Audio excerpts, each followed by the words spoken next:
बहुत वर्ष पूर्व जम्बूद्वीप के महाविदेह के वीतशोका नगर में महाबल नाम का राजा राज्य कर रहा था। उसके 6 दोस्त थे।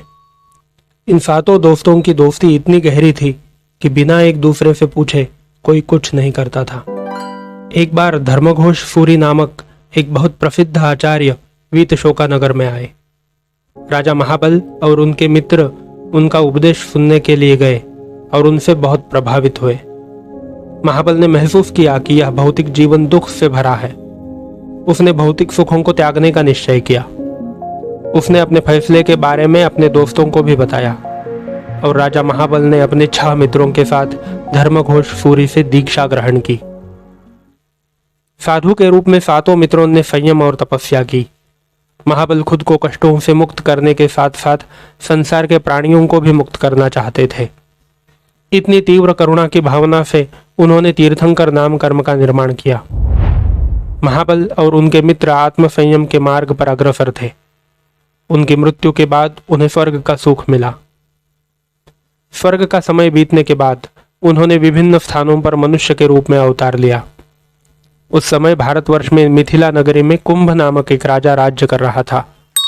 उनकी प्रभावती नाम की रानी ने गर्भावस्था के दौरान तीर्थंकर की आत्मा के अवतरण के पवित्र स्वप्न देखे।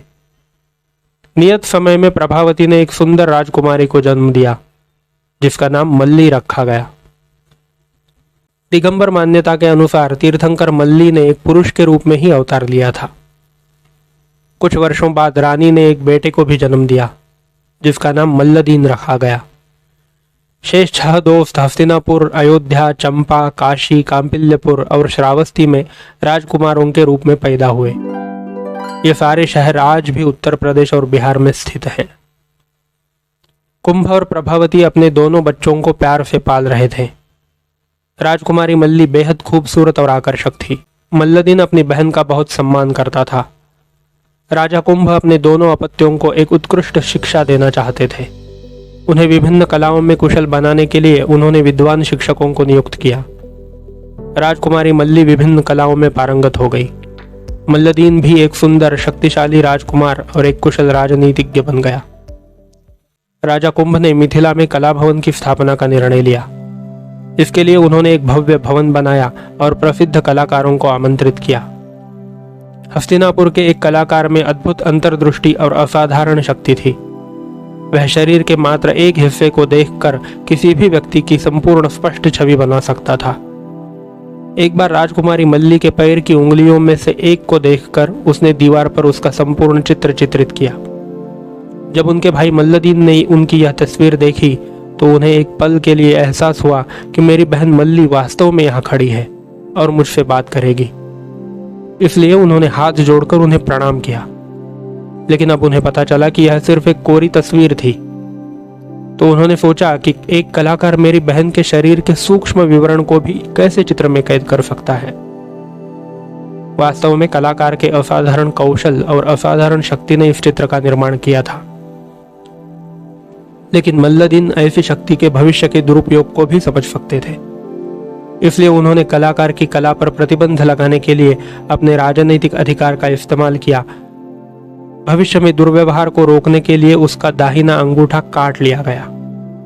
कलाकार बहुत निराश हुआ और बदले की आग में इधर उधर घूमने लगा। क्रुद्ध कलाकार हस्तिनापुर चला गया। वहां उसके कलाकार मित्र से राजकुमारी मल्ली का बड़ा चित्र बनवाया।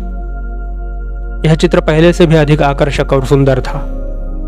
उसने चित्र हस्तिनापुर के राजा को भेंट दिया। चित्र देखकर राजा बहुत प्रसन्न हुआ और कुमारी मल्ली से प्रेम करने लगा। उसने मल्ली को अपनी पत्नी बनाने का निश्चय किया। उसने मिथिला के राजा कुंभ के पास विवाह का प्रस्ताव भेजा। इसी प्रकार अयोध्या, चंपा, काशी, कांपिल्यपुर और श्रावस्ती के राजा भी कुमारी मल्ली के रूप में मदहोश हो गए और कुंभ के पास विवाह के प्रस्ताव भेजने लगे। राजा कुंभ को उनमें से कोई भी राजा राजकुमारी मल्ली के योग्य नहीं लगा। इसलिए उन्होंने किसी की बात नहीं मानी। कुंभ का उत्तर सुनकर सभी राजा बहुत क्रोधित हुए और कुमारी मल्ली को पाने के लिए उन्होंने मिथिला के खिलाफ युद्ध की घोषणा की। राजा कुंभ ने बहादुरी से उनका सामना किया, लेकिन 6 राजाओं की शक्ति के सामने अंत में वे हिम्मत हार गए। उन्होंने अपने शहर के द्वार बंद कर दिए। जब राजकुमारी मल्ली को इस स्थिति के बारे में पता चला तो उसने इस प्रश्न पर विचार किया। छठे इंद्रिय के प्रताप से वह जान सकी कि यह प्रश्न उसके पिछले जीवन से जुड़ा है।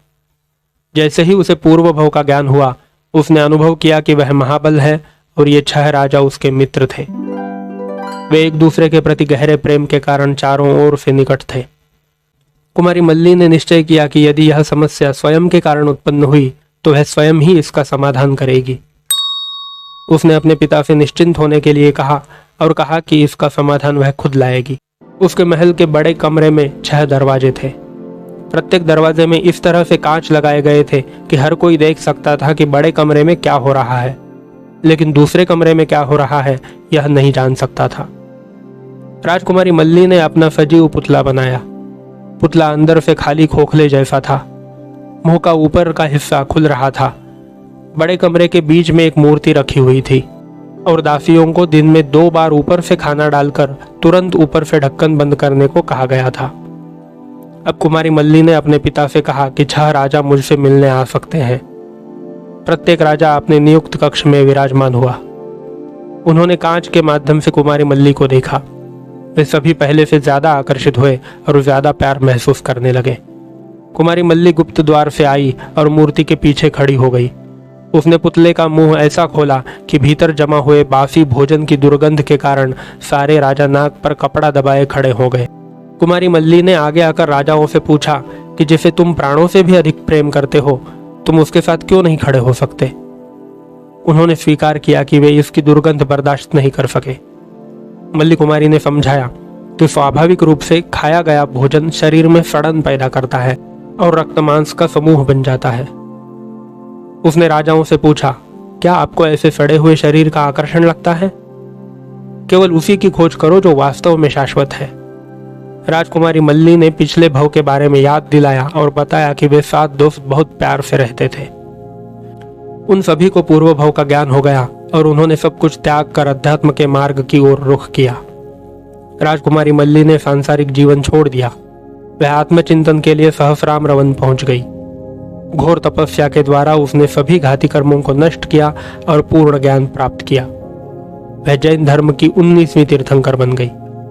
उन्होंने सर्वत्र विहार कर सभी को कर्म से मुक्ति का मार्ग दिखाया और अंत में वह सम्मेत शिखर पर मोक्ष को प्राप्त हुई।